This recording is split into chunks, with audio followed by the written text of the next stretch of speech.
Hi guys. Several of you have requested a video on mean absolute deviation, and a few of you have also requested things like mean and median and range and interquartile range. So I'm going to do the example problem that's on the first worksheet, the examining data sets. And so I'm going to do that sample problem they did and show you how they got all of those answers. And hopefully that helps you answer the remaining questions. So the sample problem gives you a set of data that is 76499. The first thing I recommend doing whenever you have a data set is putting them in order. So we are going to put these in order 4, 6, 7, 9, 9, and we're only going to use the data in order from here on out. Sometimes it's not necessary for the data to be in order, but sometimes it is, and it's better to be safe than sorry. So the first one I want to do is the median. I have my data set in order. It's 4, 6, 7, 9, 9. And I start crossing the points off from one from the left and one from the right. One from the left and one from the right. And I have my beautiful median. So my median is equal to 7. As a reminder, if you end up with two numbers in the middle instead of one, and if you were to cross them both out, you would end up with nothing. You are going to add the numbers together and then divide by 2, and then I'll tell you what that middle number is. But you only need to do that if you end up with 2 in the center. There will be a little example of that later on. For the mean, what we do with mean is we add all of our data values together. So 4 and 6 is 10, 10 and 7 is 17, 17 and 9 is 26, and 26 and another 9 is 35. So if I add them all together, it's 35, and I have to remember to divide by how many data values I have. So I have 1, 2, 3, 4, 5 data points. If I divide by 5, I get that the mean of this data is also equal to 7. So in this case, the median and the mean are exactly the same, and it shouldn't matter which one you choose. They should, both give you the same results. So next one I want to talk about real quick was range. And range is where you take your highest number and subtract your lowest number. So we would do 9 minus 4 is 5. So in here, the range of our data is 5.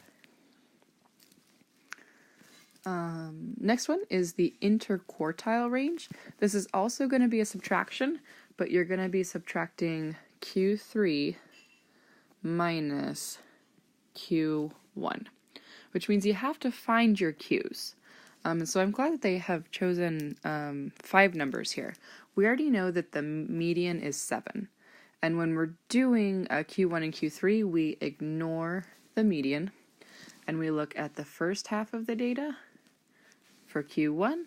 We look at the second half of the data for Q3. Here, if I were to cross off 4 and 6, I wouldn't end up with any number left in the middle, which means I have to figure out what number is between 4 and 6. If you know it's 5, you can go ahead and just do that. If you want to add them together and divide by 2, 4 and 6 is 10, divided by 2 is 5. Over here, the number between 9 and 9 is not meant to be a trick. You can double check it if you add the numbers together and divide by 2. 18 divided by 2 is 9. So this means that my Q3 is 9 and my Q1 is 5. So if I do 9 minus 5, I get my interquartile range of 4. Now the last one, mean absolute deviation. If I ask you to do this on the test, I will provide a table for you. This table will have labels. The first column is going to say data values. The second column is going to say, I'm having a hard time writing up close to the top. It keeps pulling this thing down that I don't think you can see, but it's frustrating me. Distance from, that means from, FM is my abbreviation for from, and then distance from the mean. And then the last column is going to say absolute value. And there are going to be 2 rows at the bottom. The first row is going to say sum, and the second row is going to say mean absolute deviation. It'll probably be written out in full, but I'm having a hard time writing on this screen right now. So I just wrote mad, because I'm mad. So you will get a blank table like this. It'll only have the words, but you will know your data values. So a reminder, our data values are 4, 6, 7, 9, and 9. So we can slide those right in here, 4, 6, 7, 9, and 9. Yes, you need to include repeats. That's really important because they count multiple times. The distance from the mean is how far away is 4 from 7. 4 is 3 away from 7, and it's below, so we would have a negative sign for any numbers that are below the mean, and a positive sign for any numbers that are above the mean.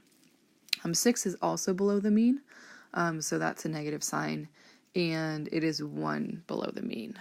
7 is the mean, so that's a distance of 0, and then 9 is above, so we don't need a negative sign, and it's 2 above, and so is that second 9.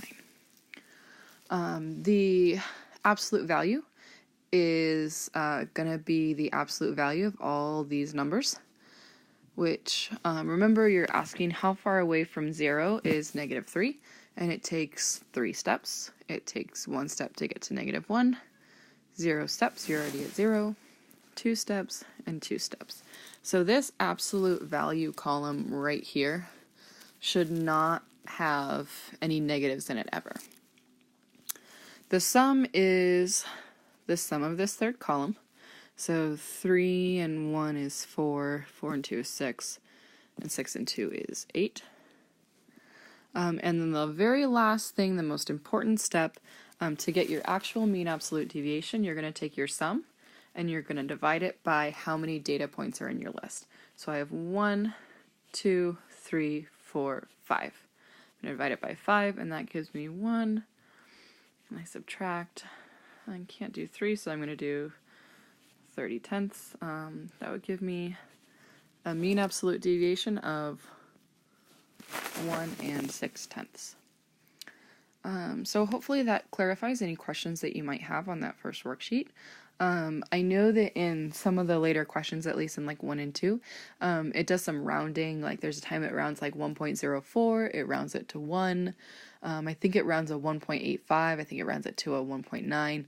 So if your issues are rounding errors, that's totally fine. I always prefer more exact answers like the 1.04 and the 1.85.